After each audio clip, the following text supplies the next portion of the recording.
Bien au fait de son système de valeurs, ça permet de se connaître, de connaître ses moteurs intérieurs, d'activer son essence, de donner du sens à son existence, de se diriger avec plus de clarté, plus de lucidité, aussi par rapport à ce qui est anti-valeur. C'est-à-dire qu'on peut avoir parfois un système de valeurs qui est un peu trop idéalisé. C'est-à-dire que les personnes vont dire, oui, moi, mes valeurs, c'est par exemple la bienveillance. Et donc la bienveillance, en gros, il faut tout le temps être bienveillant. C'est-à-dire ça laisse plus de place au fait de fois de ne pas être d'accord avec des gens, des fois d'avoir une colère saine, de dire qu'il y a certains principes qui ne nous conviennent pas. C'est quelque chose qu'on va s'imposer à soi-même par des principes et qu'on va chercher à imposer aux autres.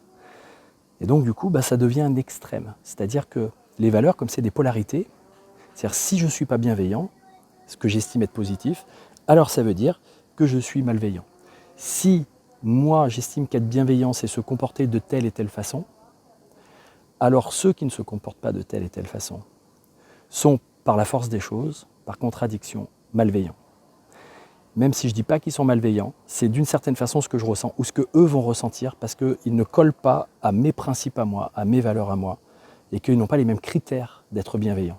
D'accord ? Par exemple, pour moi, être bienveillant, c'est veiller au bien des autres. Mais parfois, pour être bienveillant, il y a une certaine directivité à mettre dans les choses, une certaine autorité parfois. Autorité, c'est aider les autres à grandir, mais on les aide à grandir parfois en posant des cadres, en mettant en place un certain nombre de règles qui sont bons pour les autres. Parfois avec un ton qui peut être un petit peu directif, un peu dur, même vécu durement.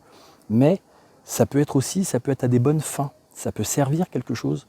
Et donc ça ne veut pas dire que je ne suis pas bienveillant, mais ça veut dire que je ne suis pas forcément non plus complaisant. En ce moment, il se passe des choses, par exemple, moi je vois se passer des choses sur le plan politique avec lesquelles je n'ai pas du tout envie d'être complaisant parce que j'estime, selon mon propre système de valeurs, selon mes propres perceptions, j'estime qu'il y a des choses qui sont incohérentes, qui sont aberrantes, qui sont on pourrait même dire le mot mascarade, et qu'il y a plein de choses qui sont à remettre en question, à redéfinir, et je ne rentre pas forcément dans la soumission ou la conformité, le consentement d'un certain nombre de choses. Je pose des questions, j'ai un esprit critique par rapport à ça.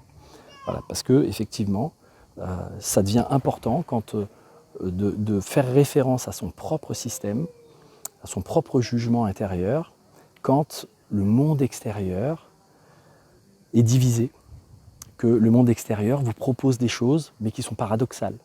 Vous disent, une fois c'est oui, une fois c'est ça, une fois c'est autre chose. Une fois c'est ça, une fois c'est son contraire. C'est très psychotique comme fonctionnement. Hein, et des fois les gens, un jour ils vont vous dire un truc, ils vont vous demander de vous conformer à cette pensée, ils vont vous dire c'est comme ça qu'il faut faire, et puis la fois d'après ça les arrange de faire autrement, de vous dire autrement, alors ils vous disent autrement. Et d'une certaine façon, il y a une forme d'exigence parfois de l'extérieur qui voudrait que vous conformiez à cette façon de fonctionner. Et vous ne vous écoutez plus parce que vous mettez à douter de est-ce que c'est juste ce que je pense ? Est-ce que c'est bon ?